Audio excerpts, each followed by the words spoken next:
Hi. Look at that. Hi, my name is. Are we like live right now? Yeah, we live.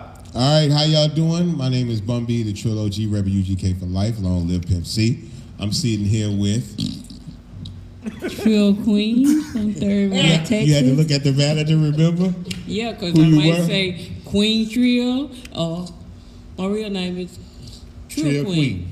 All right. My bad, I'm sorry. We just trying to help you remember. Third World, Texas. There you go. All right, wrap it up with a smile. You already know it's Truck Buck, never gave a fuck. 6300 West Airport, Southwest Superman, Trill, Gladiators. AKA Mr. Intro. That's what I like to call real that. niggas going down. Mr. Intro. Yeah. This man is a character. Welcome again to another edition of the Trill Talk Podcast. I guess this is number 4, really 5. Are we gonna do that every time? Or are we just gonna be like this 4? Because you know the one that You got don't away. even have to count the numbers because We actually got another one that got away. It's really 5. So we supposed to have. it's really So 6. we 6. This is 6. Yeah. 6. Damn. Happy That's wild shit. anniversary! Happy anniversary! We in the first grade. 6-year anniversary. We in the goddamn first grade. First grade. Thank y'all for tuning in as always, man. We don't care if it's 10 or 10,000, which it ain't never gonna be 10,000. But we really appreciate y'all tuning in to the Trill Talk Podcast. This is a passion project. We don't make no money. Nobody in the room involved in this makes any money from what we're doing right now. We just doing this to try to educate and elevate. You know, just give y'all a little bit more game and let y'all know what kind of goofy shit we be doing, you know. My wife has a good sense of humor. My boy Truck has a good sense of humor. I'm the straight man, so I just Nigga, you funny too, man. You got a sense of humor. Yeah, Yeah, he but- try to pretend that he crack jokes That nigga more funny, than I do. dog. I don't give a fuck with y'all.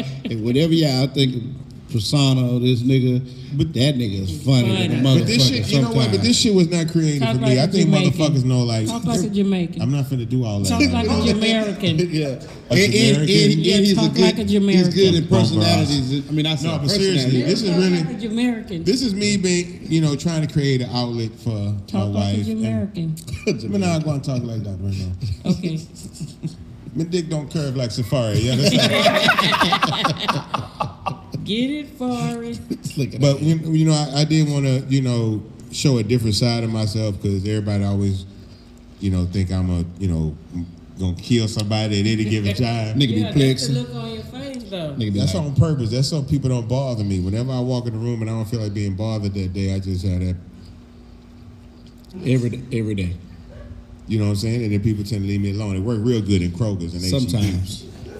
Sometimes fans ain't trying to hear that Yeah, shit. They be sometimes like, hey, fuck hey, that. OG, That's man, Bumpy. look, man, hey, Yeah. I can see you, you know, you having a personal, hey, I don't want to bother you, man, but I need this picture. I need to get this pitch, my nigga. I gotta And then, get my and then they go Instagram straight to nice. video on Snapchat. They ask for a picture. Before we get started, I just want to say this. Quit asking for a goddamn picture and shoot video. They chilling with you, I be though. wanting to snatch niggas' phones. They chilling with you. No, and I'm not talking about the niggas that walk up already snapping. You know what I'm saying? I'm trying to order some Chipotle, and niggas is like, hey, we at Chipotle with the OG, we get chorizo, my nigga. You really gonna be like, No, you getting your wife a vegetarian bowl. I might get chorizo though, on the cool, but I don't want to give niggas credit for that. And this is real random, but shout out to, I didn't get his name. I was in the line for the barbecue championship shit at the rodeo, and somebody bought my ticket. And I never got a chance to properly thank. Well, I took pictures with him and shit like that. yeah, we got it free. Yeah. Man, Yeah, shout out to our boy. That shit was real. And we sit then, him inside. And then, and we took Yeah. a pic. We was coming out of Pitmaker. Yeah. Shout out to Pitmaker. Did he ever get a Barbecue. picture? Did he take Yeah, a he picture? took his picture. Oh, right, He got right, his yeah. picture. But I ain't get his name. But hey, Cause that how much them ticket was? That this was drink $15. 15. He was That's that real. was $60. $15. It's We was real, man. 4 Hey, That was That was a entire meal. all from- dollars is real. Every dollar bill you ever saw in your life is real and necessary. Square business. I wish I still had every dollar, every denomination of money I ever saw in my life. I wish I still had all the denominations. That shit was good. That's just good. What And the was barbecue good? was good Did as shit. you Took the eat? barbecue food. I ate a little bit, but like I said, So Pitmaker's You barbecue, watching not only do they do the bomb ass barbecue, They have like a fried snack station. That's why they fuck over everybody. I know everybody want to go get a Jack Daniels bandana, you know, and that's live. I got one. I did too. You know what I'm saying? Everybody want to get that Jack Daniels bandana. But Pit Maker Barbecue got the little fried section. Like, they got the meat and the sides and all of that. But then they frying Oreos. Yeah. They frying Twinkies. You know how I cheated myself? I didn't realize until after I put our order in that they was frying Snicker bars. Yeah. But I like the fried Twinkie. She likes the fried Twinkie more than like a regular. For people that don't like a regular, you don't sit your ass. If people that don't like a regular Twinkie, a fried Twinkie will actually change your opinion on Twinkies. Fried Twinkie. If I'm not, I had a fried. That was she had. You had fried Oreo. Fried Oreo. Fried Oreo is now like the staple at the rodeo. Like if you go out in the food court at the carnival, you'll see a lot of like fried Oreo people selling fried Oreo. This year what was the thing they was selling? That shit was good. Fried turkey legs. No, it was the booth that had fried. They was doing deep fried key lime pie. What? For real? No shit. Marinate on that shit. Where that was at? They still got the booth. It's this booth and they was doing bacon wrap Twinkies and shit like that. Yeah. Deep fried bacon wrap Twinkies. So you sip and drink? I mean, come on. Nah, that's alcohol. That's a fat boy's dream. Public announcement. Look, since we from H-Town and shit, this is not oil. This is alcohol. But that's what people pretend like it is. I mean, it's only one cup. You got one styrofoam cup. Nobody think that's all. Man, y'all motherfuckers thought this was some oil when y'all don't think I was sipping on. Y'all, no, somebody not with one cup. You ain't know it all. With one cup, you might as well be king. I don't need oil to gnaw it off. They see this weak ass cup. You might as well drink Aunt Jemima with one cup. Hey, look, I got a funny thing. Look, right. So we went to the barbecue shit, and like I ain't just want to eat out of the bar because I know I got a fucked up stomach, right? So I ate the Oreo shit. It's fucked up stomach means you got the shit. Yeah, I be shitting a lot. You know what I'm saying? But anyway, no, we don't want to paint those kind of pictures. But look, what happened? So after we left and shit, I rode with them niggas and shit. They dropped by to my car. I ain't want to go in the house take a shit because I know BB hating this shit. You know what I'm saying? You could have went on the first floor and took a shit. So I left, and like, you know, at that time, it was like 12, so a lot of places closed. It was about like 11 something. So a lot of places closed on South Main. I don't know if I like where this is going. So I had to rush to like, shout out to Wingstop on South Main. They closed at 12 o'clock. So you had to run. Hey, I went up in that hold down. I swear to God, I would have arrested. Them people talking. Wait, so Wingstop on Main stay open till 12? Stay open till 12, and they right across from Taco Bell. I'm out there remember that. On South Main. South Main. Yeah, you don't eat on South Main. And then them niggas hooked me up. I went out, I spun a little bread for them niggas, you know what I'm saying? Got some boneless wings and shit, but. That's why you had the shit, because you ate off South Main. No, I ate that Oreo. We ate the Oreo. I took a shit before I ate the wings, but I ate the wings after I took the shit. Let me tell y'all about Truck. Every time we get on the airplane, right? I'm trying to move away and from when we shit. get off the airplane, Truck always have to take a shit stop. No matter what city we land in, Truck takes a shit stop in the airport. Miss Freeman, let me ask you this question. What? Would you rather have Truck take a shit on the plane? No. Right. I would rather do that either. He can't fit it. He can't even fit in the trolley room. He got the bag inside. I'll be on that whole looking like what's the one? Chris. What's fam? You be on Saturday Night Live? Baby, you got to back in sideways because I can barely get in. Why you stab your finger, bro? You trying to remember something? Yeah, you be on Saturday Night Live. They passed away. Chris. Oh, Chris Foley. Yeah, I'll be in that motherfucker looking like that nigga, that little ass restroom, knocking over shit, breaking shit. That restroom is little as hell. I can't. I ain't gonna. I've done it before. Okay, so but we gotta stop talking about that. We gotta stop talking about number two. Enough about shit parties. We ain't gonna never be number one talking about number two. Wait a minute, you fucked up the toilet on the back of the airplane, right? Before, yes. Cause I know some older pink people that fuck it up in the front. First class. And I'll be mad as hell because that shit be stinking. Now, I be trying to be cool over the last couple of podcasts and not interrupt them in their story. But I feel like we talking about shit too much. And this is supposed to be a UGK edition, right? Yeah, but I did want to give a shout out to Leon Bridges.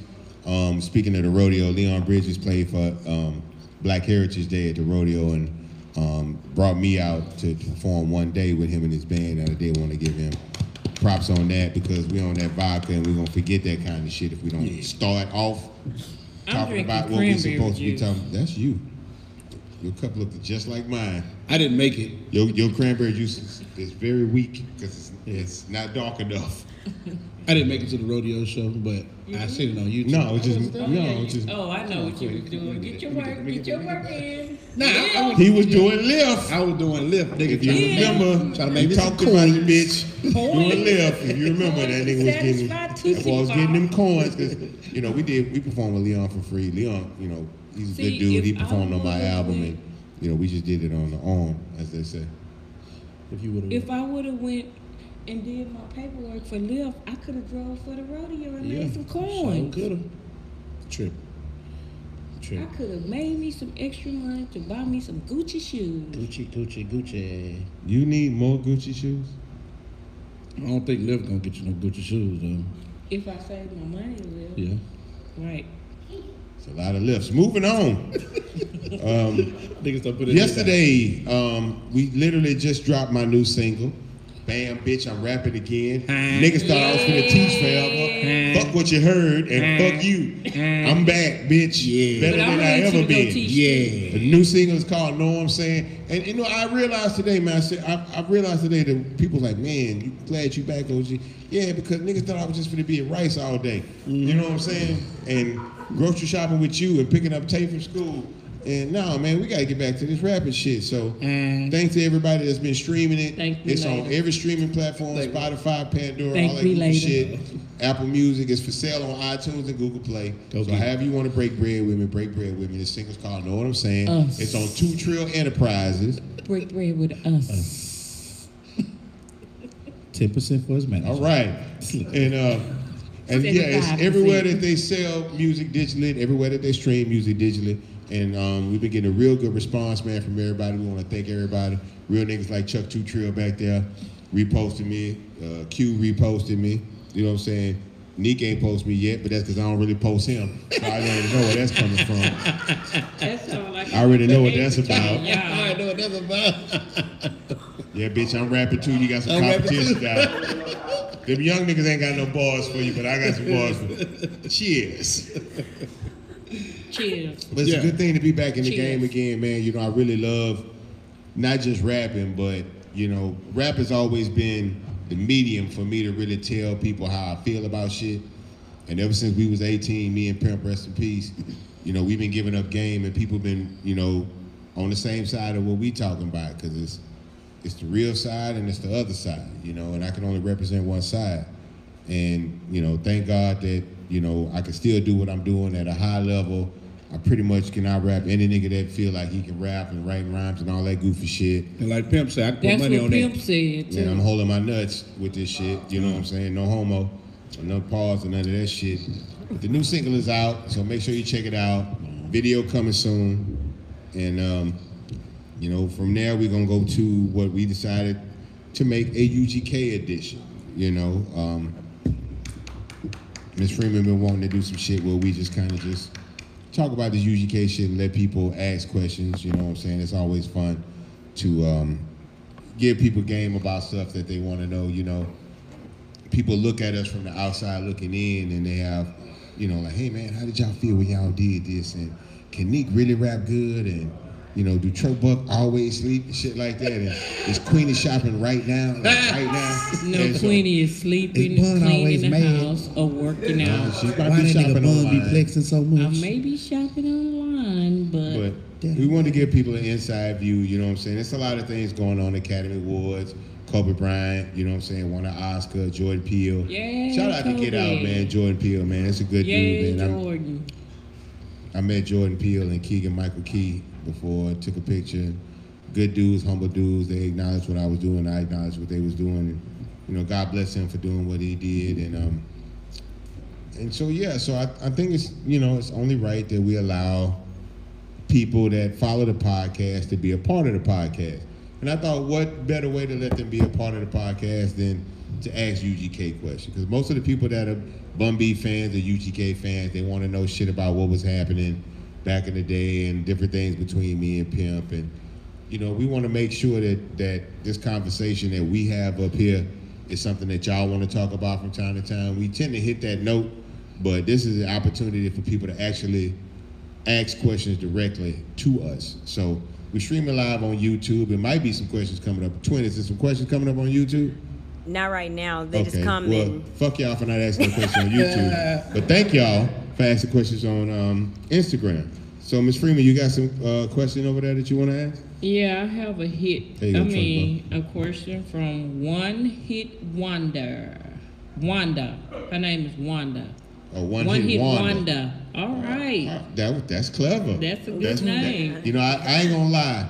There's some really, really ingenious Twitter names and Instagram names. Like, it's some live shit that people are calling themselves on social media. One Hit Wonder. Hit her one time. One Hit Wonder. You got one hit, nigga. What did One Hit Wonder want to know? She wants to know, what do you think Pimp would say about the feud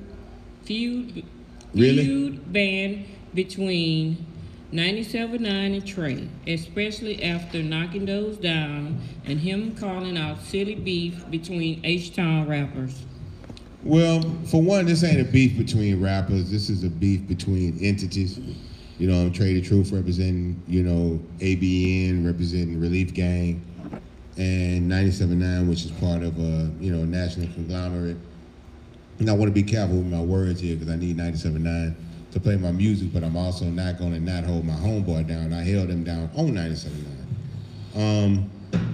I do think that Pimp would have been like, you know, we got to get past this kind of shit. How is a Houston radio station not going to support a Houston artist? And if y'all got some real issues, then go ahead and, you know, let it be known or whatever. I don't want to get too deep into that right now because everybody at 97.9 ain't tripping like that. You know what I'm saying? But I do think that Pimp would have been saddened by any lack of unity in the city because we need each other. Like, a radio station can't do anything if we're not playing, if we're not making the music. We the people that make the music.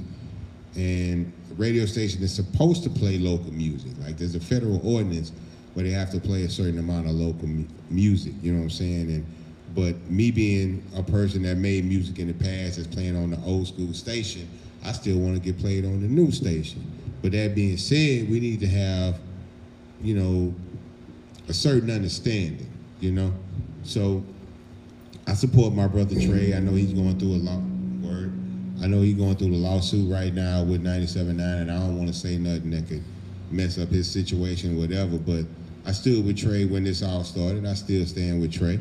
You know what I'm saying? At the same time, you know, I support 97.9 as a station, you know, and I want my music to get played, but I'm not here to compromise myself just to be accepted. You know, Willie D said a long time ago, we're not kissing no ass to be accepted.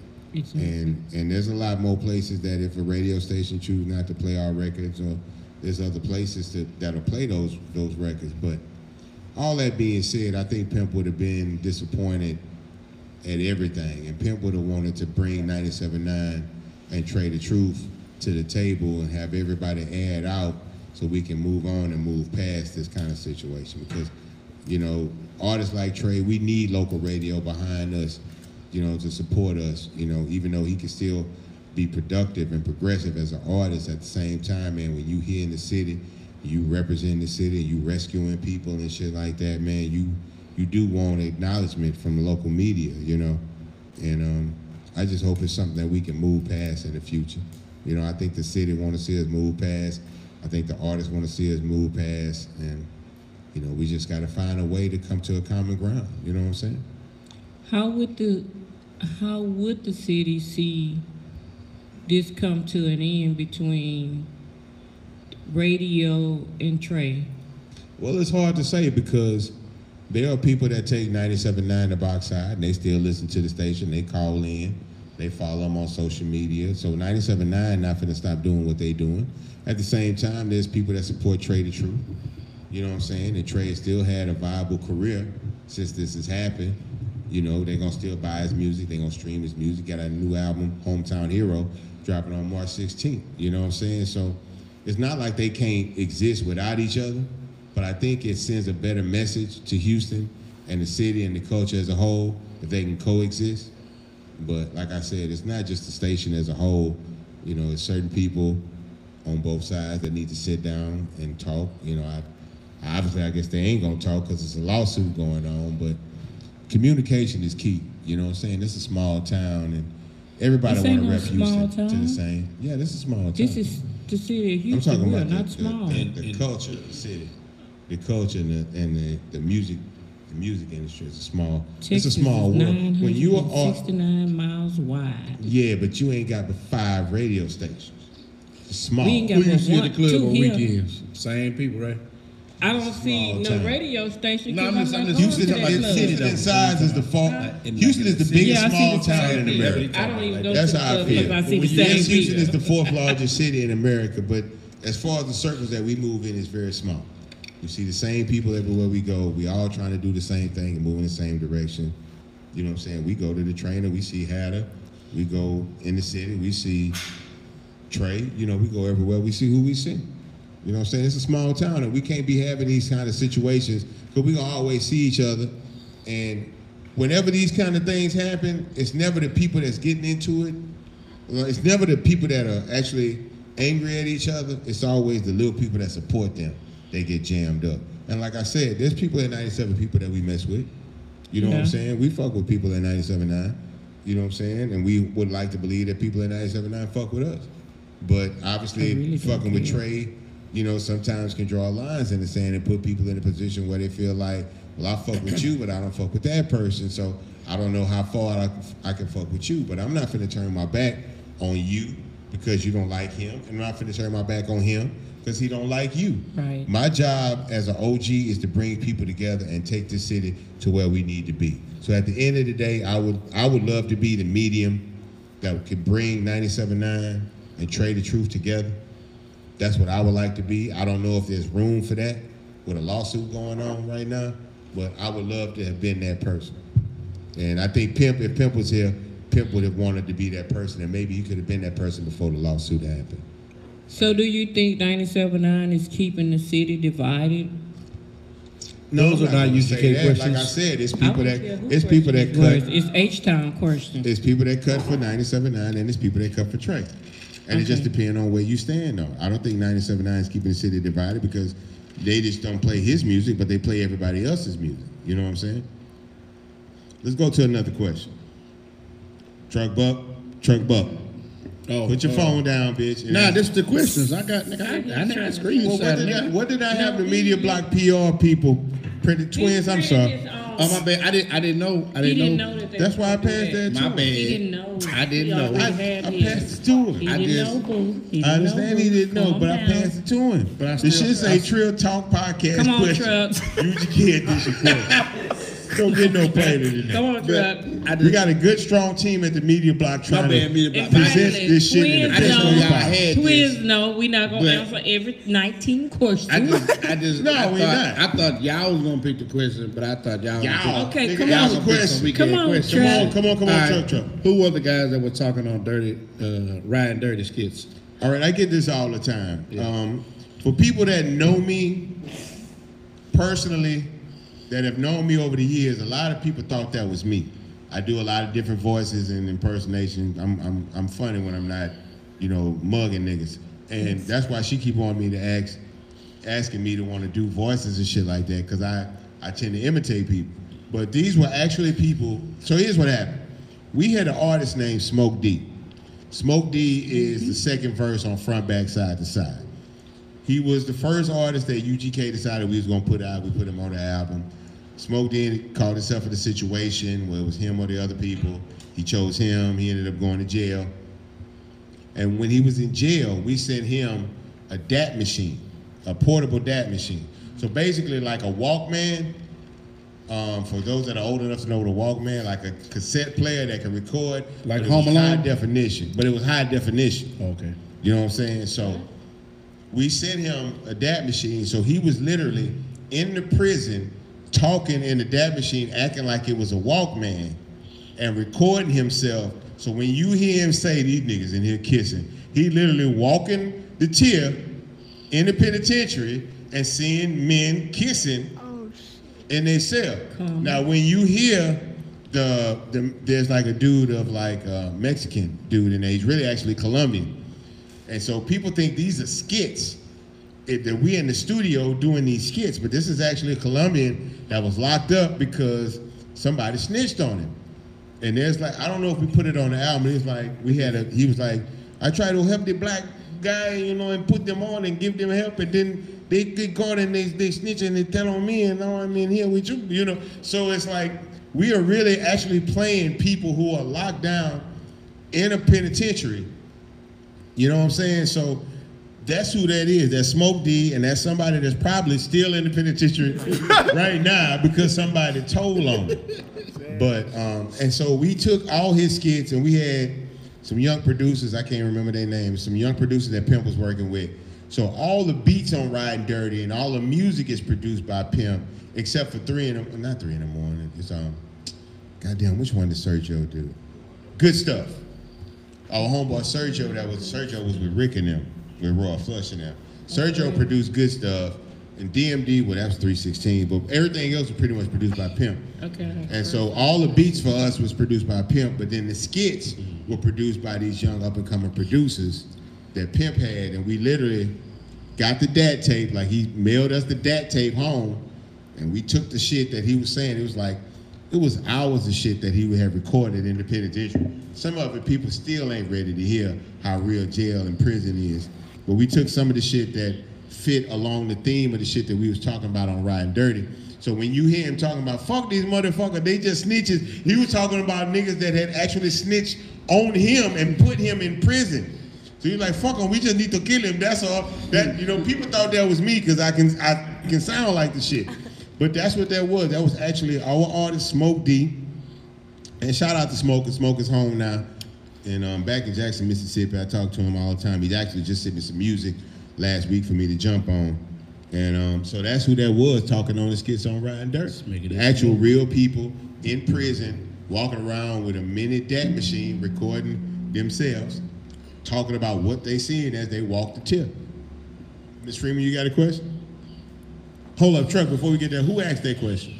What was their Instagram name? 'Cause we want to make sure and give everybody that actually took the time to comment on the post and send us a question. We want to give them credit like we did Wanda. 713, GOBE 713. That's what's up. Thank you for that question. Ms. Freeman, what you got? At love_it_Maine. Love it, man. Love it, man. Who was Pimp talking about in 316? Damn, who was Pimp talking about? It might not still be cool to talk about who it is, because I don't want to give up too much type of shit. Damn. But bitch nigga steal. Bitch nigga steal. That's the whole thing. And what album was this on? 316 was on Super Tight. I won't say no names, right? But we had another group that we was working with that we was getting ready to put out. And they were very anxious about getting ready to be put out. And so we went on the road and did some shows, and while we was gone, they broke in the crib and took the music that we produced for them. The problem was they took it to somebody to reproduce. Basically, when producers make music, and it's different now because everything is Pro Tools, but we were making music on EPS 16s and ASR 10 machines. The producers out there that are producing for a while and know what I'm talking about. Basically, we had certain equipment that we produced on. And when you produced on it, you could sequence like the manual told you to sequence, or if you didn't feel like reading the manual like Pimp, you would just figure out your own way to sequence. So Pimp had another friend, I'm not gonna name him because that'll tell too much, but he was a producer. And he sequenced different than the book said. So when they met each other and realized how they sequenced, Pimp told the other producer how he did his, and the other producer told Pimp how he did his sequencing for the beat. So when these dudes took the music, they took it to the producer that Pimp had talked to. And he tried to do it the way the book said, and it didn't work. And just because he knew the dudes were from Port Arthur, he was like, let me see if this shit worked the way Pimp sequenced his beats. He did it and it automatically popped up. So he was like, these niggas stole this shit from Pimp. So he was like, nah, I can't really do this. I can't figure out how to get it done, even though he had known how to do it. And then after that, he kind of called and let us know, hey man, these niggas came over here with your music and they, you know, it didn't pop up until I did it like you do your shit. Them niggas, so I know who broke in your house. You know what I'm saying? And it turned into some street shit. That's why I don't want to go too deep about it. But that's what was the question? Well, who was he talking about on 316? He was talking about the people that broke in the house and stole the music. That's who he was talking about. And but again, all these old beefs got squashed, so I don't want to throw niggas under the bus and nothing like that, because these dudes don't even rap no more. You know what I'm saying? People moved on with their life. I moved on with my life. I talked to one of them, you know what I'm saying, pretty often. We in communication again. And I ain't trying to throw nobody under the bus. That ain't what this is about. But it was about some artists that UGK was working with. I hate that I can't answer all these questions like this. I guess they got to wait for the book. You know what I'm saying? I'm gonna have to kind of do a little more than this in the book. Truck, you got another question? Yeah, hold on, son. Was there any time when y'all had a disagreement or almost separated as a group? What made y'all look past the bullshit? No, the only separation UGK had as a group was Pimp, like physically leaving the free world and going to prison. That's the only separation. I think the most unique thing about UGK was the fact that I understood I was the rapper and Pimp was the producer. So I never got in the way of Pimp when it came to making beats. And he was a hell of a producer. There was never a beat that Pimp played for us that I ever got upset about. I used to get mad when he would make beats for other niggas. I'd be like, nah. Because that's one thing that people don't know. I've never ever said this before. I had full veto. So if he made a beat for anybody that wasn't us, and I said, no, we need that beat, niggas couldn't get that beat. You know what I'm saying? But outside of that, you know, we knew who we were within the dynamic of the group. Pimp was yin, I was yang. You know what I'm saying? We complimented each other. We never argued about shit, never got into it with each other about something. He would make a beat, either he had a hook already when he made the beat, I would hear a hook and immediately put a hook to the beat that he made. But any UGK song that was produced by Pimp C, that was an original concept by Pimp. He ran it by me. I was like, that shit tight. Let's do that shit. There's still a lot of songs that we did back then that we would come up with the beat, come up with a hook, and then Pimp would be like, niggas ain't ready for this, and cut the machine off and erase everything that we had done. Like, Players from the Quit Hating the South had been produced for every UGK album before the album that it came out on. So Quit Hating the South was a sample from Lattimore that Pimp made during Super Tight, Ridin Dirty, Dirty Money, and then eventually the Underground Kings album when he came home. And every time he would make it, he'd be like, man, niggas ain't ready for this. They gonna feel like we hate them.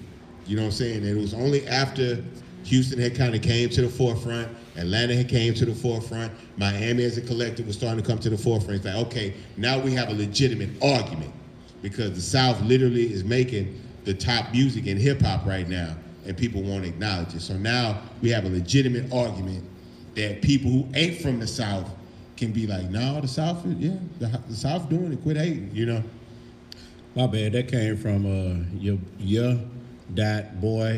Zach 100. You read like Trump. That's terrible. At Borrow to the Stars wants to know, what did y'all disagree on the most when it came to music? And I think the last question kind of answered that. We never disagreed. That's one thing that was unique about me and Pimp. We never argued in the studio. Now, after shows and after he get on stage and talk shit about people that he didn't tell me nothing about, he might... This motherfucking mic on? Oh, yeah. Pimp. Number 2. I'm doing Pimp. But no, that was one thing. Like I said, we was yin and yang, man. We never stepped on each other's toes. And it was a very unique relationship with me and Pimp, because we ain't like the same clothes. We ain't like the same women. We ain't have the same friends. We ain't have nothing alike but what we represented in terms of as individuals. As Chad Butler and Bernard Freeman, there was a lot of things that we didn't see eye to eye on. And the friend situation would become a big problem later in life. that's something else you'll see for the book. But Pimp C and Bun B, when we got in the studio, I ain't even be like, okay, Pimp, here's what I did. And he'd be like, here's what he did. We already knew. We was talking about hoes. He like one type of woman, I like another type of woman. So we not finna rap about the same shit.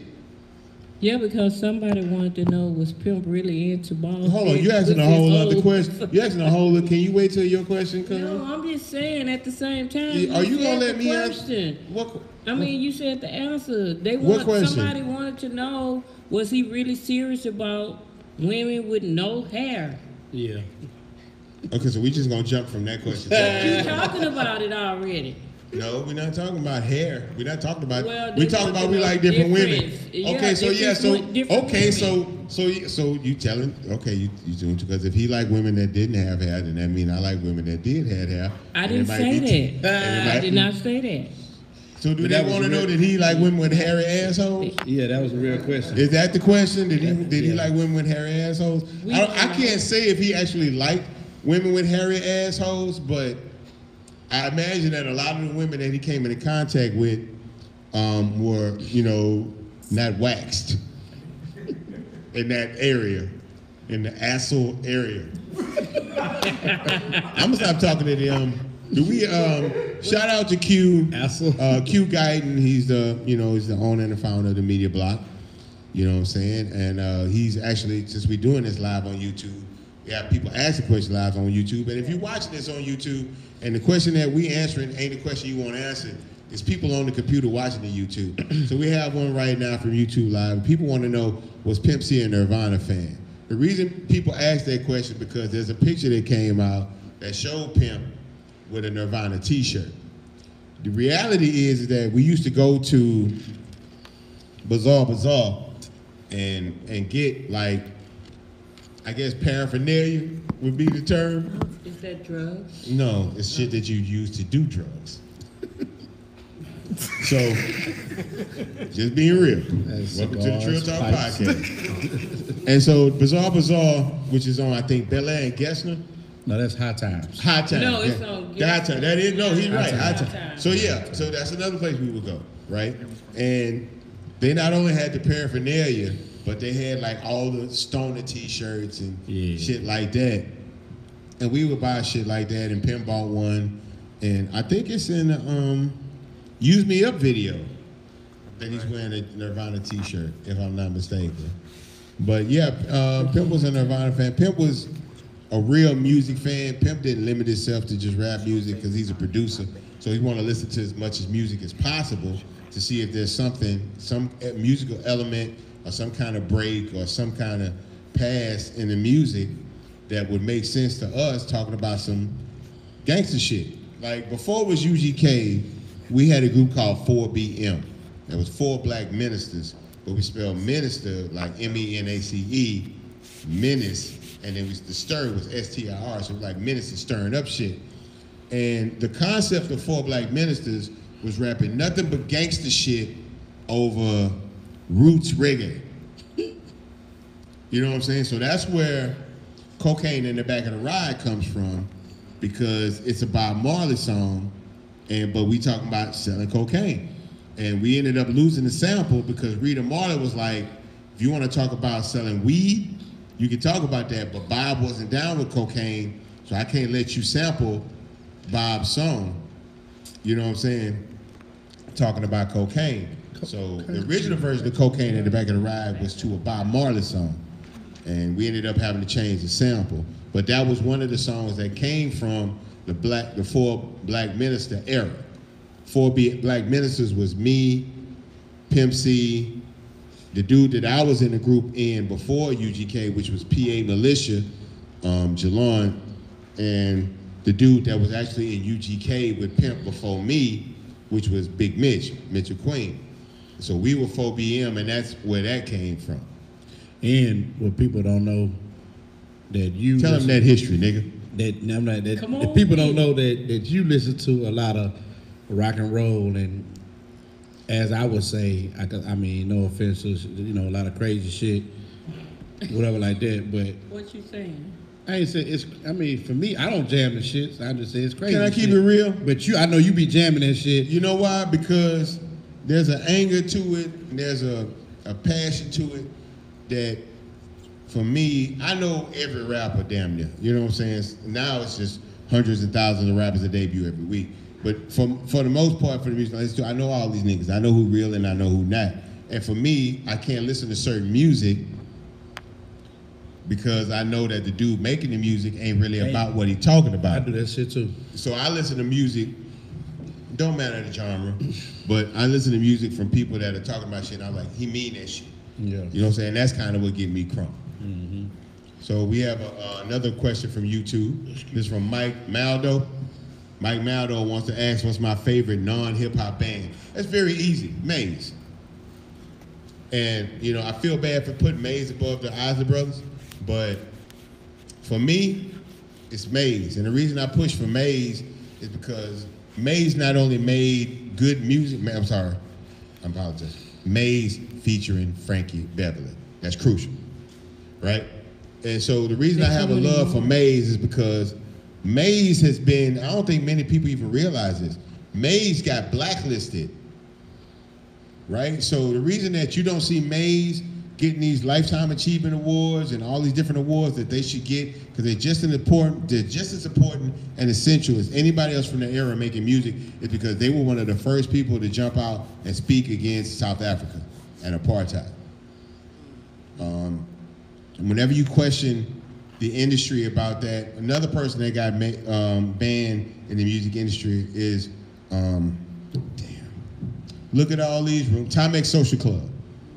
You know what I'm saying? They spoke out against different industry practices and different things in the music industry, and they got kind of blacklisted. Because they, you know, Jay from Timex Social Club was producing a lot of big hits in the 80s, and he got blacklisted because he spoke his opinion about how he felt who controlled the music industry and why the music industry was going in a certain direction. But Maze actually spoke out against South Africa and apartheid before it was cool to speak out against apartheid. And because they went against the status quo, they got banned. But the people have kept Maze featuring Frankie Beverly alive from them constantly touring, you know, Budweiser Superfest, and you know, they tour all around the world, and people make sure to support them because they know they stood by their character and their morals and put that above the music and the industry and all of that. So to me, that's my number one favorite non-hip-hop group. After that would have to be the Isley Brothers because I'm a black man.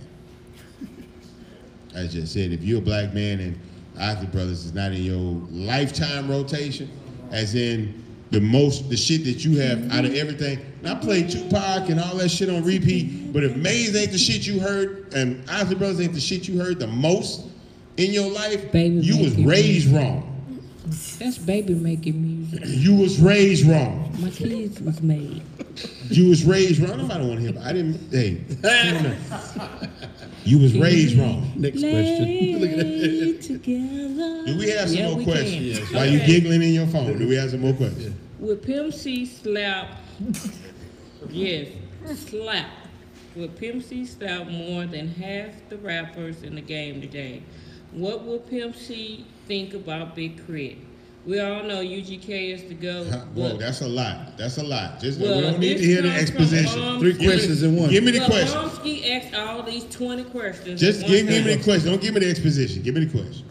I'm telling you, these are the questions. Would Pimp C slap half the rappers That's in the game question. today? What would Pimp C do? What would Pimp C think about Big K.R.I.T? We all know UGK is the GOAT, but are there any records or works that you and Pimp C may have second thoughts on making afterwards? All right, I'm going to answer that one first. Yes, pregnant pussy. Yeah, that was a question about pregnant pussy. That's terrible. Damn, it was a question about That's one of them questions. That's one. That's the answer to Mr. Conright. Mr. Conright in the building. Non-blonde. I ain't mad at you. Pregnant Pussy and Motherfucker Ain't Mine, which are actually solo songs by me. It's records that I can't live down. I hope you've never heard those records. And please don't Google them after this. It was terrible records. And what was the first one? Those are songs you regret making? Yeah, that's the songs I regret. What would Pimp C slap half the new rappers in the game today? No, I don't think he would slap him. Pimp wasn't that kind of person. Pimp would literally call you and tell you, or catch you in person and tell you, my nigga, I cut for you, I respect you, but the shit you doing ain't real. Like, and Pimp was more a critic of the music than he was the lyrics. And if you wasn't from the South, if you was from the South, he would probably, let you know about your obligation to the South. You know what I'm saying? And it's not about being physical and slapping people. That's hyperbole from who? Who asked that question? Wait. Hold on. Bombski. Shout out to Bumpski. Now, Pimp would have been like, hey, man, I see what you're trying to do. I know you're trying to represent a certain way, but that ain't how we do it. I don't think that's the way you need to do it. And the nigga would have came out of his face, then yeah, Pimp might have slapped him.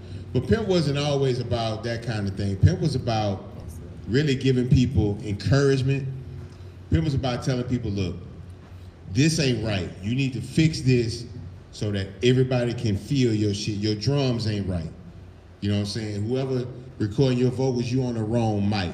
You know what I'm saying? You taking the wrong picture, you promoting the wrong shit. Pimp wanted you to win. I don't care who you was, even if he didn't agree with who you were and where you were going, he wanted you to win. If you was a young person coming out of certain circumstances and just trying to represent for yourself, and he wanted you to win. But he wasn't scared to tell you what you're doing that's causing you to lose. You know what I'm saying? Now, once you come out of your face about him or the movement of the South, or especially if you said anything about the Prince, you might get some, might get some hands on you. Because once Pimp starts slapping, I'm punching and grabbing niggas by their ankles and slinging them up against the wall, and then we really got a situation. But so you gonna be on the floor grabbing them by their ankle? Grab on what? You say you gonna grab them by their ankle. You gonna be on the floor grabbing them by their ankle? No, they gonna be on the floor. And you gonna grab them by the ankle? By the ankle and slang them up against the wall. Okay. Like Bam Bam. That type of shit. Okay, he also want to know what would Pimp Real think talk. about K.R.I.T. I think Pimp would have loved K.R.I.T because K.R.I.T is a producer. Yeah. And K.R.I.T has an extensive knowledge of, he's one of the people that is still like digging in crates and pulling, these loops from these obscure, deep Southern records and stuff like that. Like some of the stuff that he pulled out, because K.R.I.T is the executive producer for a lot of the music that I'm doing right now. He's the musical coordinator for me. And the stuff that he produces for me, some of the samples that he's pulling up, I've never heard these songs in my life.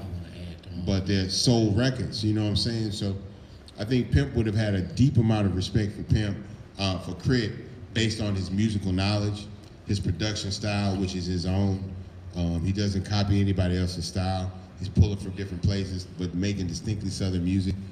And I think he would have considered K.R.I.T a little brother like I do. Yeah, I want to add on to that too, because like, really? Yeah, my bad. No, I'm just kidding. But a lot of people be asking that question and shit.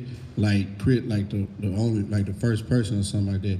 You could take like Corey Mo. Corey Mo make kind of like the same as Pimp do, and Pimp embraced him. You know what I'm saying? And worked with him the same way. You know what I'm saying? So I'll be honest, not to cut you off, but there's a little bit of difference between Corey Mo and Big K.R.I.T because I can actually say that Corey Mo is a prodigy. He's a protege. Yeah. Corey Mo was actually in the studio with us under Pimp, right? Watching Pimp, not when we just recorded verses, but actually while Pimp was creating music, right? And giving game to Corey about what to pull from and what not to pull from and how to go about. I'm not a producer, I'm a rapper. So there's the little things that come in the process of making music, producing music, and drawing inspiration from music that producers share that I don't share. And that's a bond that I think Pimp and Corey had personally. Yeah. A lot of the music that UGK recorded in our later years, whether it be my solo albums, our group album, the first song we did when Pimp came home, Here We Go Again, was recorded at Corey Mo's studio by Corey Mo. Mm-hmm. So Corey Mo has a little bit more of direct input from Pimp, like literally saying, AC Mo, you need to do this. AC Mo, you need to step your drums up. Yeah. AC Mo, you need more live instrumentation in your shit. Yeah. K.R.I.T is just an amazing student. Yeah. And he's a student of UGK. He's a student of Swab House. He's a student of the Dungeon family. And he's a student of hip hop in general. Of the South. You know what I'm saying? Yeah. It's all hip hop. Yeah. All hip hop. Because when we pull music from, and I don't want to give too much away, but there's a song that K.R.I.T produced that someone from the East Coast was like, I want to reproduce this track. And K.R.I.T was open to that. You know what I'm saying?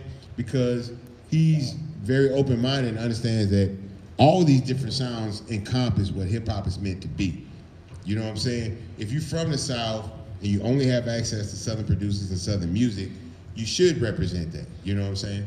If not, then whatever it is that you can get to that represents you, you need to do that. So Southern music Southern rappers and Southern artists shouldn't just rap the Southern music. If somebody like DJ Premier or DJ Quick or the Dungeon Family have some, not Dungeon Family because they're from the South, but you know, producers from different regions have sounds and music that can help benefit you getting your sound out. You know what I'm saying? You should be open to that kind of shit. Mm-hmm. We got another question from YouTube. Does UGK, 8-Ball, MJG, and Ghetto Boys get the credit they should? In the early days, no, we didn't. In America, in the USA, a lot of times our music was immediately received and accepted by Southern artists. But as we got, you know, social media came out and the internet came out, and people who aren't from the South or aren't even from America are able to get access to the music. Artists that may have had minimal reception or being received by like a small amount of people in America can still go and tour in Norway, Sweden, and Czech Republic, and all these other places, because Southern music is not just only received by Southern people anymore. It's received by people all over the world. And when, say, the Iron Curtain in communist countries, and all these different people in all these countries around the world were finally able to get music from anywhere they wanted to get it from, they wanted it from the South. They listened to people from the hood and from the projects and that, because they grow up in dire circumstances. And they hear us talking about how we from the bricks and we from the hood and we coming up from certain circumstances and we able to make it and achieve our dreams and goals and shit like that. They take that as inspiration in Pakistan. They take that as inspiration in Prague, places where they don't even speak English, but phonetically they sit there in the crowd and they sing y'all rhymes. Y'all seen that shit yourself. People that would be in the crowd and be singing a song, and then you talk to them after the show. They don't speak no English. Like, they don't speak no English. Trying to figure out a way to say it, but they in the front row of the show, every word, saying every word, you know. Word. But I can sing Despacito too, so I guess that's kind of, it's just kind of what it is, you know what I'm saying? You got any more questions? What you got over there? What you got on the list? That's my turn. I mean, you got a bunch of them right there. You know? I know it's. Oh, I mean, go ahead. Go ahead, Queen. Ready. Hold up, y'all. Y'all do realize this ain't the edited version. We are like live right now. I know. I got to find the question. Goddamn, somebody read off the page. No, oh yeah, I am. I'm sure y'all had disagreements. Nope. Y'all relationship was tight. Yeah. Or did y'all start going separate ways? No, I wouldn't say we went separate ways at all. We never.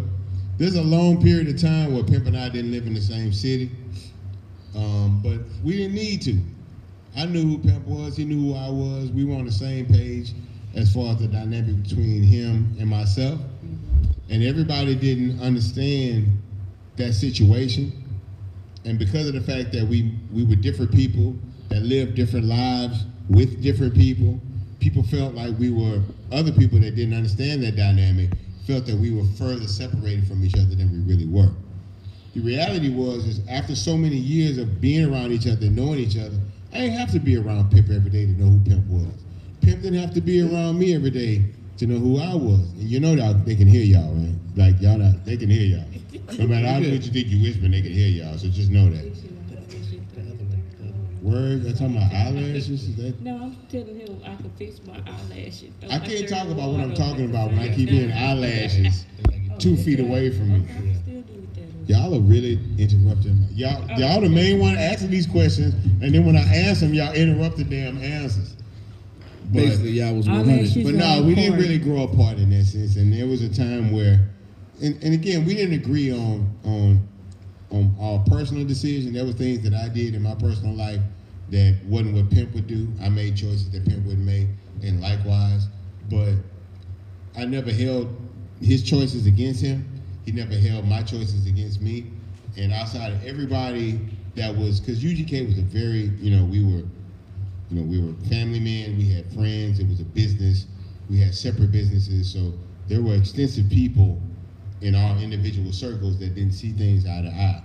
But Pimp and I saw things eye to eye.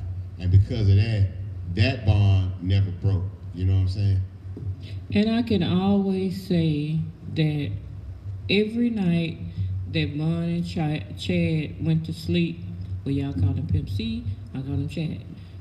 Before they went to sleep, this was the first two guys I ever heard tell each other, I love you.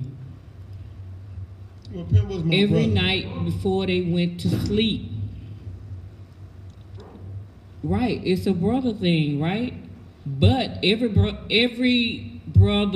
every man don't say that. I don't get along with my blood brothers, but that's an unconditional But love. I actually heard them say loving that. Pimp was a choice. No matter You know what what I'm saying? people say, Pimp and Chad talked every night Even before Bun. they. Oh shit. Oh yeah. Chad the same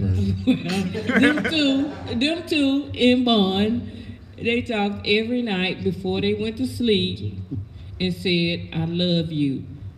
No matter what. Oh. Before they closed their eyes, they said, I love you Fuck to you, each man. other. You just mad because I don't tell you I Yeah, love I you. know you. Oh, yeah, you told me you love me before, nigga. I'm Not every fucked up. night, you did. That nigga not every night. I'm That telling you, nigga told it me he loved me. it took me like, I was like, wait, these are two males, and they're saying I love you. That's love. I don't know how to take this. What is going on here? It was, you know what it Wait. was? Your Because friends, your when girlfriend. Pac died, we Love you, realized love that you, we, bitch. when Pac died, I we say, didn't know love you, what the world was bitch. coming to. When Tupac died, me and Pimp were in L.A. doing promo.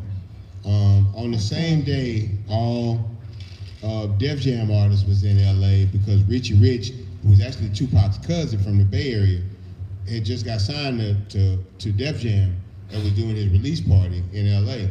So all the East Coast, they can still hear you because you cannot whisper good, just so you know. All the East Coast Def Jam artists, a lot of them, like Method Man and all of them, and Redman and all of them, were in L.A. for the party. Redman and I were staying in the same hotel. I mean, not Redman, I'm sorry, Method Man and I. Can y'all, every time I try to tell a story, you niggas got your own life going. Y'all listen. Listen. We already know. Listen. We already We know the story. We know the story. Y'all We go to talking hell. the Redman. audience. So y'all just gonna talk on your own. Walk off the set if y'all want to. Hey, that's what you trying to do. Y'all the main That's what I'm motherfuckers. trying to do. I got them sprinkles. You can go pee, go pee. You did it before. Knock yourself out. Y'all talked about shit all day, why not piss? But so we were all in the same, Method Man and us were all in the same hotel. So when we came back from doing promo, Method Man was in the lobby. We told him, hey man, we got some weed, let's go smoke in the van. We were in the van listening to LA radio, and then they literally stopped the music and was like, yo, we're sorry, because Pac had got shot in Vegas maybe 3 days before we got to LA. And they broke everything on the radio. It was like, yo, we're sorry to announce Tupac has just passed away. And Daz was on the phone, and Daz was like crying, and you know, Meth started crying because Method Man was, you know, had just done a song with Pac on the All Eyes on Me double album, you know what I'm saying? And you know, we was crying from our personal connection to the music and the movement. Method Man was crying because that was his homeboy, that was his friend, you know what I'm saying? And it was just a very, very real moment, you know what I'm saying? Because rappers to the people were invincible and untouchable. And when Pac got killed, it made everything real, and it brought the reality of the streets and the hood that a lot of us had grown up in and learned to deal and move in, realized that just because we rapping and we doing this and people like our records and they, you know, they say we jamming and all of that, that don't mean that it ain't still people that don't like you, and there's people that actually don't want to see you succeed. You know what I'm saying? Yeah. It was a I got a one real thing. eye-opening. I got one thing before we go to the audience. You know what I'm saying? But I want you to tell the people. I know it already. I want you to tell the people what what Tupac meant to Pimp C. So Pimp had it's just a very deep story. The easiest way to tell it is Pimp had a picture of Pac on his wall. And if you ask Pimp a question, Pimp wouldn't answer you offhand. Pimp would look at you, he'd look up for a minute, And then he look at the picture of Pac on the wall. And he stare at it for a minute.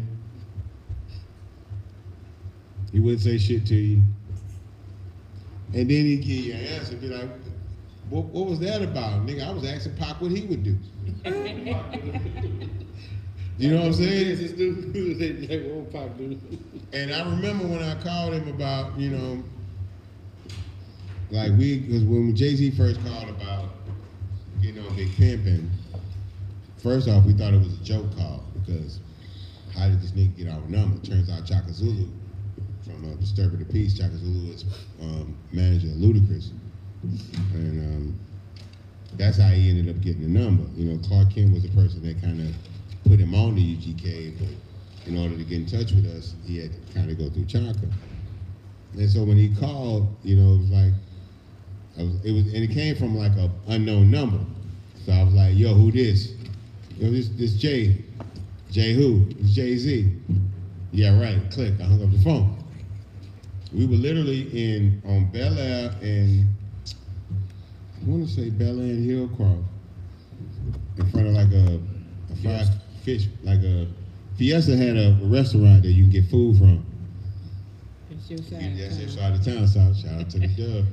And but we was there getting some fried food, getting ready to go out of town. And he was like, who was that? I was like, I don't know, somebody playing like that with Jay-Z. And then he called back and he talked in that Jay-Z tone that only Jay-Z has. And I was like, yo, what's that nigga Jay-Z? Like, Pimp was like, what he want? Because Jay-Z had actually already reached out to Pimp. Most people don't know this. Pimp C was supposed to be on just a week ago. But Pimp wouldn't, Jay-Z, it was in the middle of the East Coast, West Coast beat. So Pimp was like, he had just bought a new house. He had a full functioning recording studio in the house. And he was like, shit, if you want to do the song, just come to Atlanta and we'll do the record. He was like, yeah, I ain't leaving New York right now. Pimp like, well, shit, I ain't leaving the South right now. I guess we ain't gonna do it. So it came back around with Big Pimpin'. And it was just a very funny moment. We actually kind of like put the phone on speaker and was just listening to him talking about he wanted to do a new record. And, you know, we was like, well, shit, we'll see what's up. And then I ended up going to New York first and doing a record with them. And then coming back, and Pimp didn't want to do the record. You know what I'm saying? I remember that. But that, again, that's a whole other story. We'll come back to that another day. We got some more questions over here? We writing shit on the little block. How did the deal with Diamond Supply happen?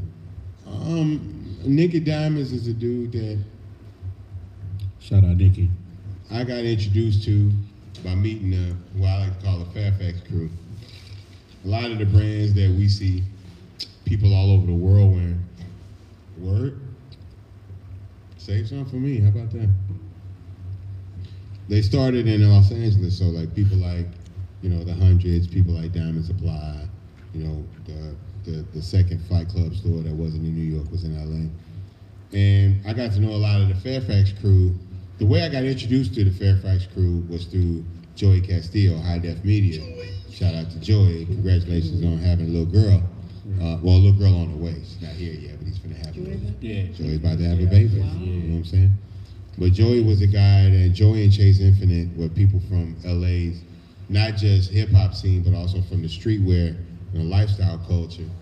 And they were like, yo, you need to go and meet these dudes. My actual first clothing collaboration, most people don't even remember it because it was very small and very limited, was with Soul Assassins.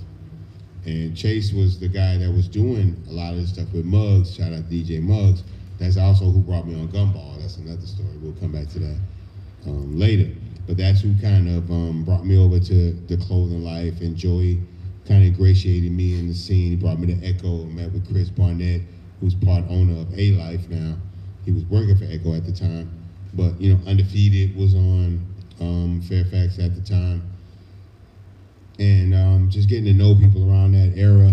I remember when, what's his name, Jonah Hill, the actor? Jonah Hill actually lived like across the street, like in a house right behind Hundreds. And you would see like Tyler and Undefeated, all Future guys, like part of the little skaters that would be around in that area at the time. And just getting to know a lot of those people by knowing the hundreds, I got to know who Black Scale was. By knowing Black Scale, I got to know who other brands were.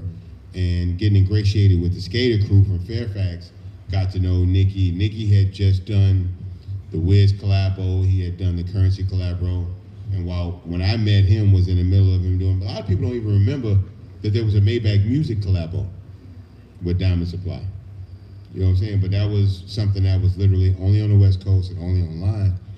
And I knew all these people just as guys, because Nicky started initially in the Girl Skateboards office, and then eventually came over to the Fairfax crew. And I would get clothes from those dudes and then come back to Houston and wear the shit, wear it in pictures, wear it in videos, and wear it in interviews and stuff like that. And people would ask what that stuff was, and I would say what it was. But this was like right before, you know, people were really starting to shop online. And so when Karmaloop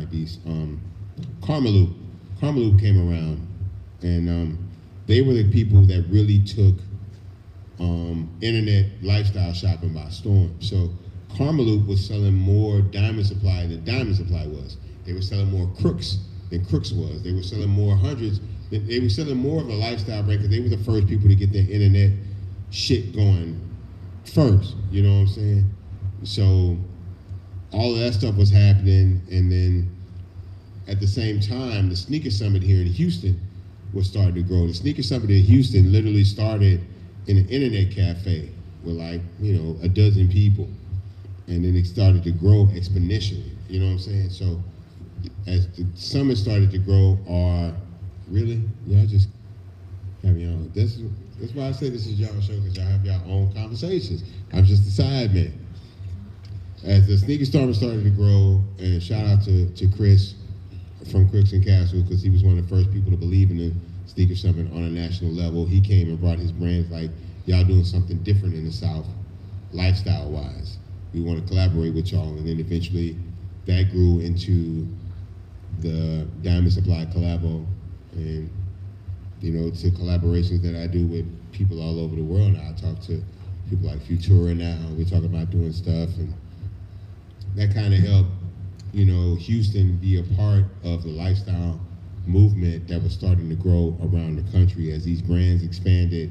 Because of my affiliation with the brands, we were a part of the early extension of people moving out of the LA Fairfax culture and spreading their brands out across America and eventually around the world.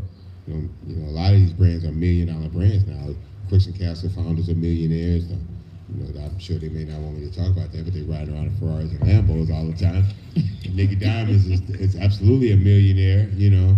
Shout out to Jonas from LRG. Jonas was the founder of LRG. He was one of the brands from that movement that actually was able to blow up nationwide, get the big distribution deal. And he was actually the sponsor.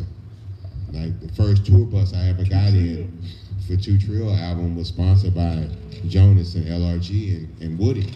You know what I'm saying? Shout out to Woody. Woody has his own brand now, Oyster Holdings. Like for Oyster Perpetual people, like people with Oyster Rolexes that travel a lot of time. He decided to make high-end gear for people that travel. So some fly shit that you can wear on the plane, so that when you're getting off the plane, you look like you're supposed to look. Oh shit. Yeah. Shout out to Woody. Woody was instrumental in helping us get this Trill movement out in the world. And shout out to Omar from Rap A Lot Records, because if Omar not connected me with Yaniv, the owner of Miskeen, I would not have ever gone to a Magic convention. I would not have ever have met people like Jonas and people like Joey and guys like that to understand what lifestyle marketing and all that shit is about, and literally give me an understanding of not just about shopping about clothes, but about making clothes, selling clothes, distributing clothes, and that's why we have a decent merch game now. That's crazy, because I was just with Omar the other day, and we was talking, and I didn't know this. He told me that about the Mesquite thing, because he been chilling so much now, and he said, "Man, I'm finna come back and you know what I'm saying." He should, because he's one of the people that. But he been going to school in the Super Bowl because of Mesquite. Yeah, I told you that. You told But him. anyways, the next question is. Okay then. What artist today do you think reflects UGK's legacy? That's from you, Truck, and me. No, who's asking the question? Todd D real Todd _ D. We got to bring Real your talk. glasses to the podcast. You got to bring The your real phone down. talk. No, the real talk. D. No, real- D. The Yeah. like the alphabet D. You know what I'm saying? D real talk. I think it's different artists that like say like you say like a Killer Mike. I think Killer Mike is an artist in the vein of Bun B, right? I think Big Yeah. K.R.I.T is an artist in the vein of UGK. I think Kevin Gates is an artist that's in the vein of a Pimp C. C, yeah. You know what I'm saying? There's a lot of artists. I think 2 Chainz is has a Pimp C mentality. He's very fly. You know what I'm saying? Very flamboyant, but very loyal, right? Like he's very loyal to his team, his family. He's very focused in a certain kind of way. I think a person like Gucci Mane is in the vein of UGK because he's not trying to dress up what he does for anybody. You either fuck with it or you don't. But at the same time, he embraces his flaws and he's not ashamed to talk about his mistakes. And that's something that is very, very much influenced by Pimp C. You know what I'm saying? I think Pimp C was one of the first people from the South to ever get, a major fame based on being a very flamboyant, outspoken kind of person, but wasn't afraid to pull the curtains back on the wizard, so to speak. You know what I'm saying? But those are the artists that I feel like really, really kind of carry what we represent. Now, there are other artists in the same vein as UGK in terms of me and Pimp.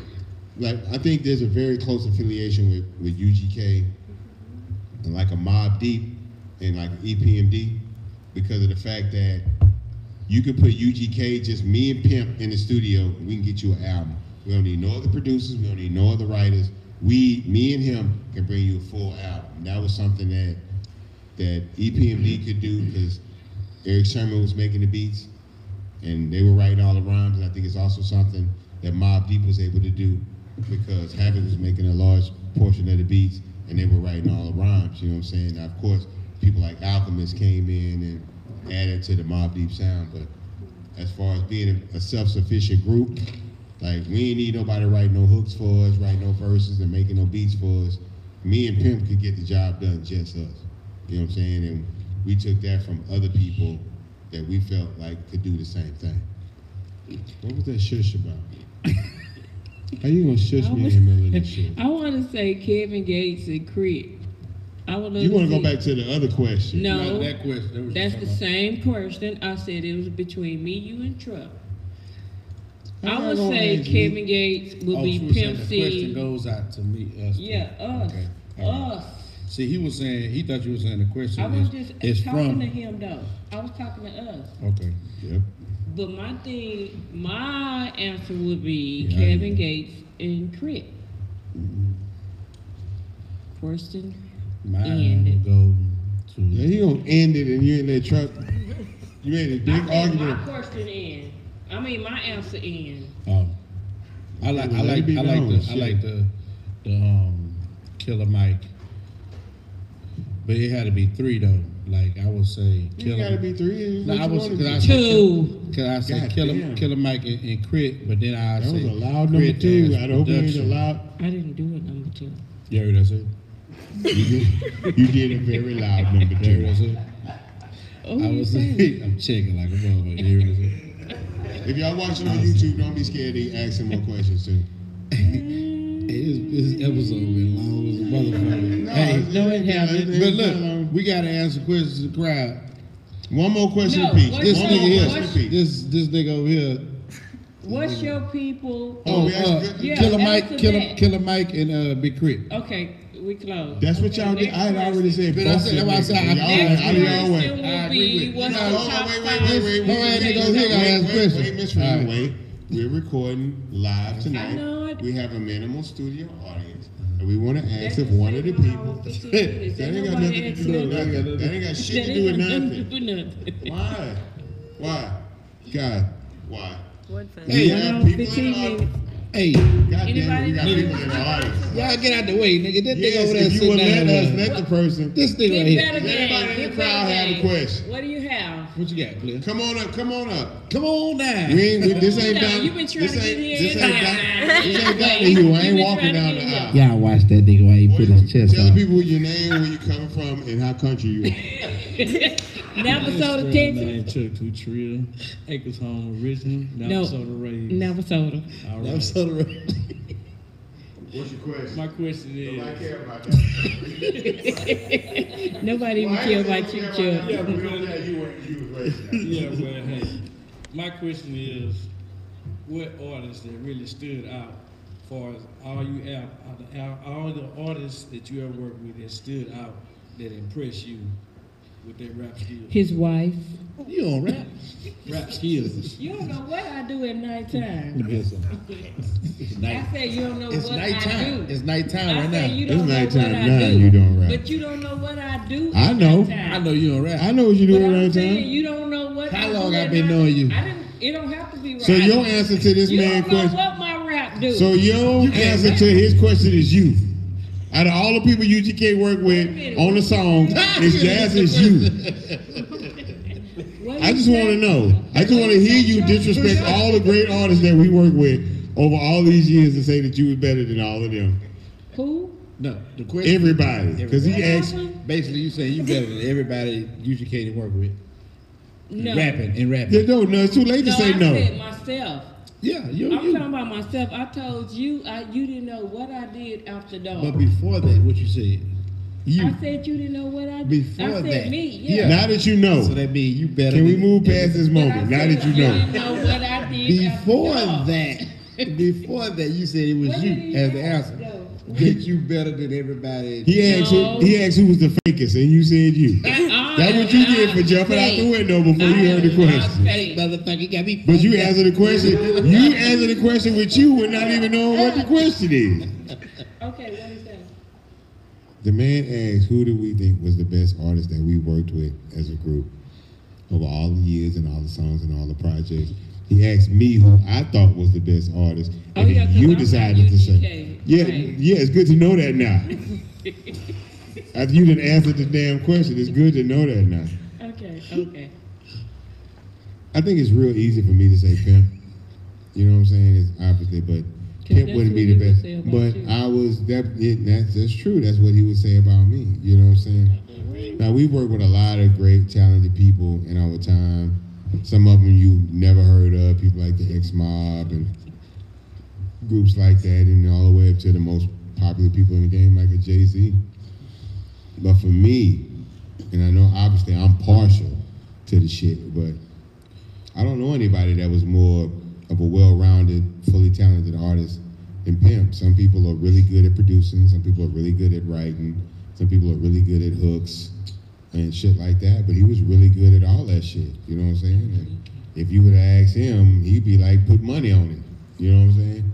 Bumpy the best, it's a line under that, and I got money on that shit, you know what I'm saying? He Pimp will C always was say he got money on you. your number one fan. And it was that dynamic between us of us looking at each other like as a group UGK, we wasn't really stuck on ourselves. The Right. thing that made UGK great was the fact that I could sit in the back in the studio for the first part of the music, which would be him producing and, you know, laying the beat out, tracking everything out. I was like, man, this young dude is so talented with this music shit. And then the second half would be the actual writing of the songs and all of that. And he would have so much faith and confidence in me, you know what I'm saying? So I would be around people, and no matter how great they were at what they did, to me, they wasn't better than Pimp at it, you know? There's a lot of people that made amazing music, you know, had amazing hooks, could sing and all of that, but none of them was really the full package to me except Pimp. And I've heard him say on several occasions the same thing about me, you know what I'm saying? So the beautiful thing about us is that we were huge fans of each other, and we thought we were the best shit going. That was all we needed to go forth and do what we did and represent how we represented, because we had full faith in each other. I never thought I was gonna make a record, but I knew Pimp was gonna make a record when we was young. So I was like, I'm gonna just stick with this nigga. You know what I want to do? Whenever he make a record, I'm gonna be right there with his ass on that motherfucker. And it actually happened.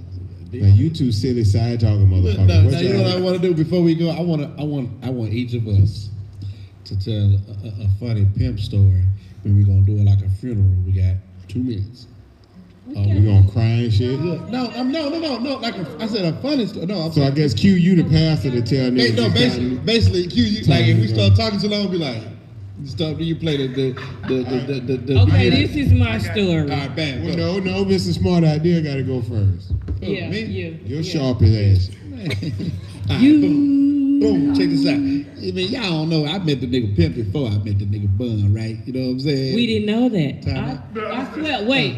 I thought that's funny because I met Pimp before I met you. For real, huh? And I met Pimp before. You got something in common. Look at that. Yeah, that was it. But look though. Wait, I thought you met Pimp when Tip was shooting the. Oh, for real? Let that man but tell you the drove story. up on us like you was I didn't know new to the y'all. crew. I didn't know y'all then. Remember? Oh, for real? If you let him tell his story, we'll learn. Because which collar was over there? Goddamn, get when he first came on. So I'm like, I met him right after that. Yeah. But But that was my first time meeting y'all then. Yeah, but when I seen you, I thought that was the first time you was around. Nah, I didn't mention the room, all that shit before. Come on, tell the story, Okay, Pimp. tell the story. Damn, let me see which one I got. Fuck, I wanted y'all to go It was first. your goddamn idea. All right, let me see. Monkey. Yeah, I forgot what I was about to say. You got time though, cause my whole head finna. Wait, let me All right, think. look. Let me think. All right, boom. Lord have mercy. Like we was in Cincinnati and shit, and we had a show. We had a show out there in Cincinnati. Nah, boom. I got another. Look. Was I there? I don't know. Look, I got this. Man, I got a whole one. Look, boom. Look. All right, we was in Cincinnati. We had a show. It was like UGK, and then like Face and Devin and all that shit, whatever like that. So like. We got there real early. You was there. I think you got there early because you complained and shit. But look, as usual. But we got there early. You know what I'm saying? So they had to move the concert from outside to inside. So we was there early. So, but they was like, I think Face and them was already going on and shit like that. But they were rushing Pimp to get there because we was already there early. So they were rushing that nigga to get there. So you remember we was in the dressing room just chilling, and all we heard was Pimp outside like cussing the nigga out, bitch ass nigga, rushing me and shit, hoe ass nigga, got me taking hoe baths and all that shit, whatever like that. So like we inside the building, like we inside right here, we hear the nigga like outside, the door closed, everything. So why you talking? That nigga boy looked at me like, man, go see what that nigga doing now. You know what I'm saying? So I go out there. As soon as I go out there, me and Bone go out there, we go out there. He going off on the promoter because the promoter rushed him to get there. And then when he got there, we still had to wait for 2 more people to go on before we perform.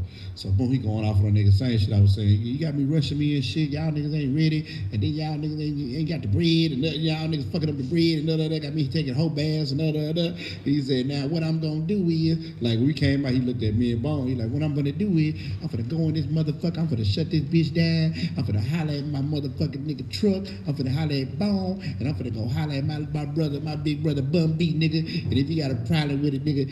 So, you know, he was saying some crazy shit with her like that. And then he like, after he said it, he was just like, all right, now come on. And then he just walked towards the nigga. So I hit him. I'm like, damn, what's up, Pimp? What's going on? He was like, ain't nothing serious. I just like talking to these whole ass niggas like this. He was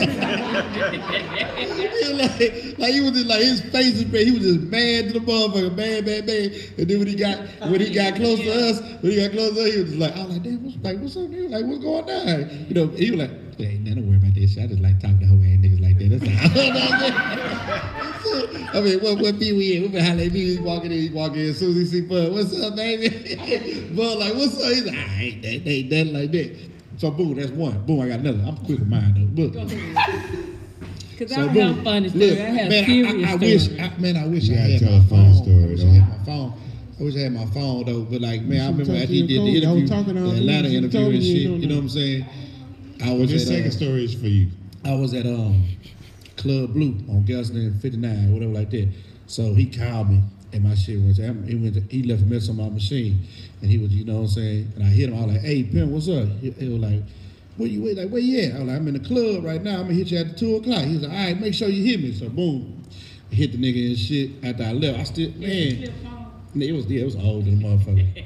So I hit the nigga that we stayed on the phone to about like, from like 2, when I walked out of Club Blue from 2 o'clock all the way to like 6 in the morning talking. And he was just like, he on his MIM machine, he was like, Short, check this out, man. Whole ass nigga think I'm tripping and shit, man. Man, let me tell you something. 70% of Atlanta dying with me. The other 30% can eat a dick, nigga. Know what I'm talking about? Because you know what I'm saying? You know, I'm a ride with. He just kept just going off or whatever like that. He was like, man, and hit me back, nigga. Know what I'm saying? So, so what I called him. We just talking, just chopping it up, talking about him and Bun weekends and shit like that, whatever like that. Yeah. I call everybody weekend. Your weekend, my weekend, his weekend, everybody weekend. Y'all weekends out there. That's how I talk. That's my language. Oh, okay. Like, you know, hoe ass and all that shit, whatever. Okay. So we just talking this shit, whatever like that. So I was telling a nigga like, man, like pimp, like, I said something like about some shows or something, whatever like that. I was like, man, like, you can't be fucking up the money, dog. Like, we gotta get these shows, nigga. That's how I get paid. I was like, nigga, I was like, man, you know, because you know we had separate crews, and people out there that know, you know, Bun had his crew, Pimp had his crew, and all like that. And Pimp crew, they had more access to different things. They had like DVD. It was like all them niggas was grinding. DVD, CD, they selling everything. We was on the road doing UGK shows. So I was like, man, I need some of that shit, nigga. Like when I'm out here in these streets, nigga, I'm the nigga out here repping UGK. You know, everybody else out of town, Port Arthur, I'm the only nigga in Houston, UGK, whatever like that. So I met the nigga at the mall the next day and shit. I run this whole ass nigga over here to my left. Chuck? No, not Chuck. Weekend nigga. Oh, he was a baby. Yeah, he was a baby, but that's another story to that though. But anyway, we met the nigga at the gallery and shit. You know what I'm saying? So he was like, I got something for you. Like, you can get these hoes and sell them. Trip, you got a great hair. Yeah, it's one long right here. Yeah. I be putting on the house sometimes. Look, so boom, he was like, look here, I got something for you. He popped the trunk and shit. Man, the whole they gave me like one DVD.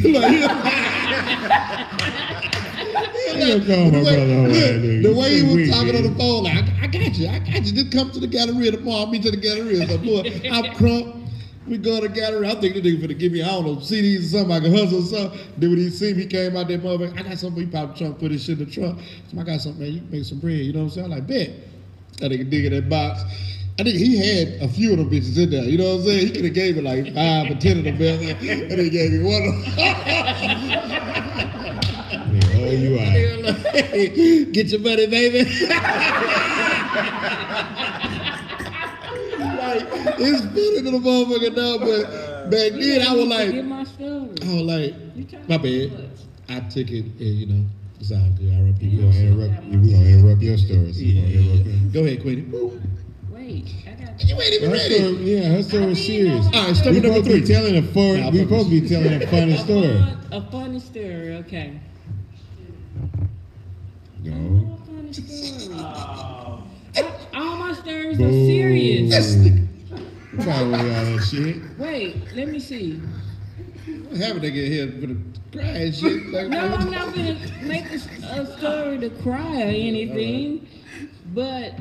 Get off into no deep ass serious shit. We try to go leave out. You want that nigga to go first? No, because I don't need nobody stealing my bookstores. You want that nigga to go for you? So you can think about it? Yeah, so I can think about it. Stop. She's not gonna go. I'm gonna go and she's still not gonna go. I know how this ends.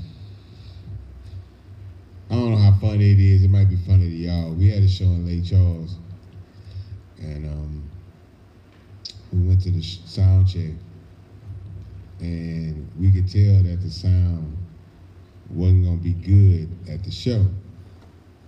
But we was trying to be cool with everything and try to still do everything anyway. Matter of fact, one of Lake Charles was Lafayette, and we did the sound check and was like, the sound ain't right. Hopefully they're gonna make it right. And promoter like, yeah, we don't have it right for the show. And then we got on the stage when it was showtime. We did like 2 songs, and people was like, man, this is my whole ass sound. This shit ain't jamming. It ain't our motherfucking fault, because people go to concerts, they don't know who provide the sound, who do the mics. They don't know none of that shit. They think if shit don't sound right, it's your fault. So people was like, man, this ain't our motherfucking fault, man. We told the promoter to get this sound and get this, and the nigga ain't get this shit. That nigga a whole ass nigga, man, we gotta go. And so the show was over after like 2 songs. So we go in the back in a little dressing room area, which ain't really a dressing room. It's really like the office and just the back room of the club. Again, we in Lafayette. And the nigga come in, and the nigga got the club security with him. Now, we had already talked to the club security earlier, and I realized that the head of security was like a multiple black belt. Everybody that was security was at least one black belt. But the nigga was super disciplined, right? So he wasn't no, we'll whoop y'all ass. We know karate type dude, we disciplined with that. We only fight when provoked. So the promoter come in and he got his security with him, and it's probably like 6 people with us. Now granted, one of them is Mun, who is 3 niggas by himself. But then we got Pimp Mama back there too. So a nigga come in with like 8, 9 of the people in security and the head of security and all that. Woo-woo. Man, shit, man, you can't be talking about me and my club and woo-woo, man. And Pimp was like, nigga, fuck you and fuck your club, nigga. We'll whoop y'all in this hoe. And like as soon as he said that shit, all the black belt niggas went to like a stance. You know what I'm saying? And I'm looking at this nigga like, man, it's gonna take 2 niggas just to protect your mama, so the other 4 niggas got to fight all these karate niggas in here. But again, the nigga was disciplined, so Pimp talking shit, the other nigga talking shit. We agreed to disagree, and ended up turning into, well, we'll come back. You do the sound like we told you to do it. We'll come back and do the show. And we get in the goddamn limousine and we leave the club. And Pimp like, nigga, that shit was cool. I say, man, pull this motherfucker. Pull this motherfucker over right there in that shell station, right there.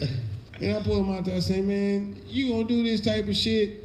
And your mom in the club, man, them niggas wasn't gonna do nothing, man. Them niggas disciplined, nigga. Them niggas black belts they don't do shit unless you throw something at them. I can talk shit all day, but unless we swing on one of them niggas, they ain't gonna do nothing. I say, man, don't you ever talk shit to no goddamn me black belt niggas 10 deep in no club. And you know we gotta say, well, you just gonna have Mun. All of them niggas gonna jump on Mun back. That's all they gonna do. That's about as funny as it got for me, because a lot of shit got real. We had a million scenarios like that.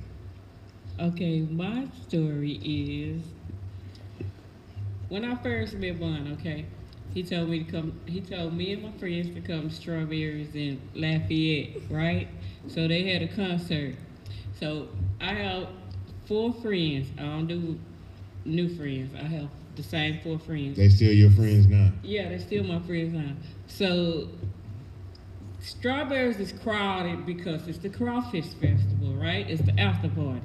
So my friends, they so excited that these rappers is on the stage and this and that, and I'm standing back like this.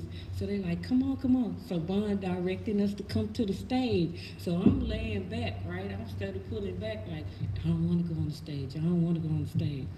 So my friends, Mun, Big Mun, 6'5", 6'10", 6'9", 6'9", whatever, he dropped the rope down for them to cross over the rope. So I stay on the opposite side of the rope. So Pimp say, who these hoes is on this side? I said, oh shit, I'm glad I didn't go on the stage. They like, Bun, it's cool. He go up to Pimp, they break down in the middle of the song and he explained it to Pimp like, they would such. That's the broad I'm trying to holler at. That's other people. I'm standing behind that's your like broad on stage? No, she not on stage. All my friends on the other side of the rope. I'm on the opposite side of the rope with the regular people. I'm on the other side of the rope like this, shaking, cause Pimp cussing them out and shit. It was so funny. They was looking at each other like, why the fuck he really? My homegirls really wanted to beat him up, but you know, Bun saved them. But I never did cross that rope. So you wasn't bopping? No, I wasn't no bopper. But you jumped the broom though. I jumped the no. You jumped that motherfucker. No, I ain't jumped the broom. You jumped the broom. You I ain't jumped the broom. We ain't jumped the broom. Do we jump the broom? No, but and you know we argue about this all the time. I carried you in that room. You act like I didn't carry you in that room. No, you did not carry me in the room. No, you didn't. I crossed the threshold. I had my 2 nieces with me. I know for a fact you did not carry me. Maybe I carried one of them. No, you didn't carry them because I put them in the bathtub and bathed them. You did not carry me. I wasn't around for that. I'm still waiting for you to pick my heavy ass up and carry me across the threshold. Either lose some weight or get me in shape. No, this out of the 2, huh? You gotta pick your poison on that one. But that's the last question. I have a lot of Pimp C stories, but I'm saving for my book. So I guess that's gonna be the last question we're answering tonight. We want to thank everybody that tuned in tonight. It's probably only 3 or 4 people still on YouTube right now. Got a dub. You got a dub. I'll take a dub. What's dub? 2? 20. 20. Oh. I appreciate y'all, you know, staying logged in, and I hope this is entertaining for the people that get to see this later. Oh. Don't worry. Oh. Okay. We got it. I'm from the hood and I don't know what a dub is. You didn't understand what Somebody snitching didn't was. tell We had to me break that down all the way. Shout out to all my gladiators on lock. Y'all made it. Shout out to all the third waters. All right. Shout out to Big Third. Hope you pull through. And the South Parkers. Hope you pull through. Shout Big out Third. to the Port Arthur Memorial Titans. They getting ready They for gonna the stay. state. You know what Shout I'm saying? out to How you gonna wait? J.Y. High. Even though we Who lost. not going to state? So Port Arthur can advance. We lost, but Y'all it's ain't- y'all ain't got okay. nothing Shout out to Whisper High School. I don't know if you y'all niggas We represent. always win the Shout out basketball to them. championship. Y'all niggas rep your high school. Fuck it. Port Arthur got it this year, even though they're in different Well, we all know where to brackets. state. But shout out to Oh, we Third got Ward Titans. High. Okay. Hold up, you hating on Port Arthur? More people been to the It's Super Bowl okay. from Port Arthur than any other city in America. It don't matter because It don't? no, because Well, this podcast is over. Thank y'all for tuning it don't in. matter because this is H-Town run by Thank y'all for J.Y. tuning High. in. They just ain't Third at state Ward this year. High. They can run Houston, but they won't run the state. Man, We ain't fuck got that. nothing to do past I-10 and 610 or the Beltway. So we'll K.R.I.T. take it It's from still there. Third Ward Port High Arthur for will take it life. from there. Wherever Free y'all K.R.I.T. stop. Still Third Ward High We for start. life. Free That's Yak. my Third Ward, right? Yeah. Free Okay, Kato, it's free still Yak. Third Ward High for life. Oh, that's the camera right there. Third Ward Figure it High out. for life. Thank y'all for tuning in to another episode of the Trill Talk Podcast. It's still PA proud out here. We'll holler at y'all later. Peace. Oh, and we love y'all. Thank y'all. Peace. Go buy the album. Go buy the fucking single, goddammit. Know what I'm saying on iTunes and Know Google what I'm Play. saying? Stream it everywhere. Know what I'm saying? Know what I'm saying? It's gotta be like one of them.